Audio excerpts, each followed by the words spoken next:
Welcome back to History Online Learning.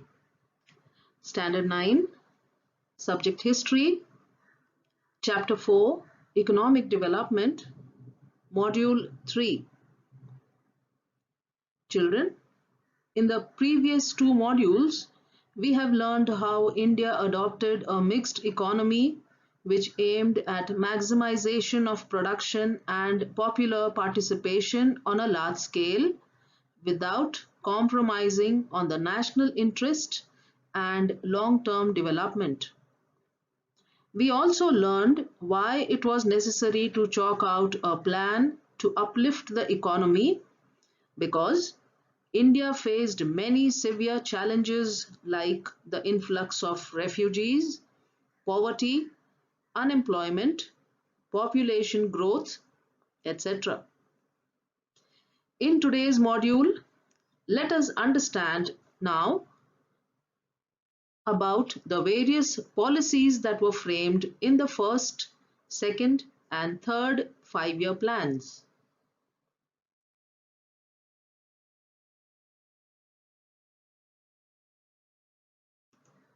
Pandit Jawaharlal Nehru, India's first Prime Minister, saw five-year plans as vital to the implementation of his vision of a modernized India.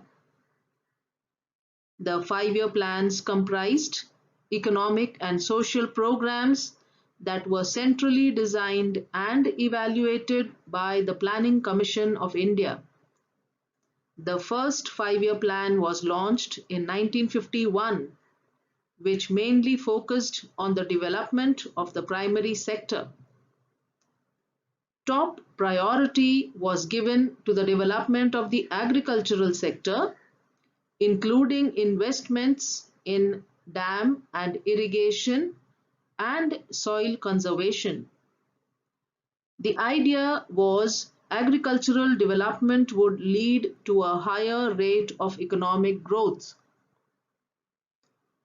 It was also planned to spend on social development, irrigation, and flood control.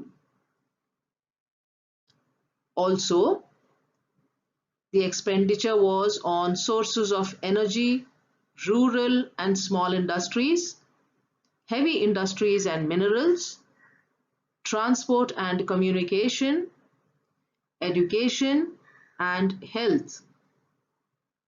This plan was majorly successful. At the end of this plan, 5 IITs were set up in the country.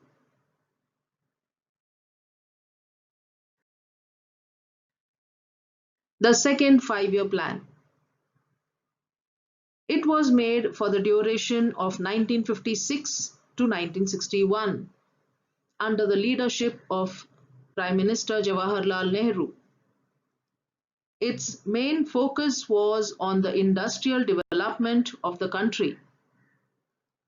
You may also recollect that the Atomic Energy Commission was formed in 1957 under the chairmanship of Dr. Homi Jahangir Bhabha.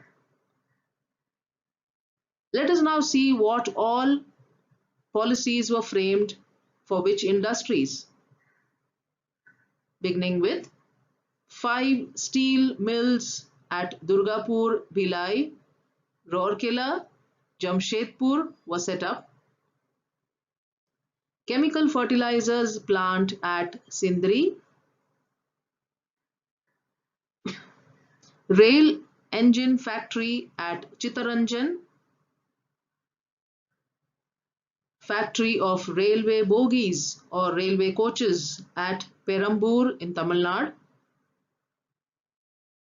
Shipbuilding factory at Vishakhapatnam and other heavy industries were set up in the public sector. Huge dams like the Bhakranangal Dam were built for providing water for irrigation.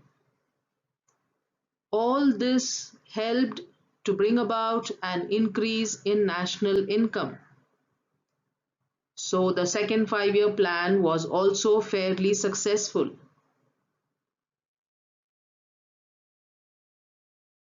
Let us now move on to the third five-year plan. The third five-year plan was made for the duration of 1961 to 1966 under the leadership of Prime Minister Jawaharlal Nehru.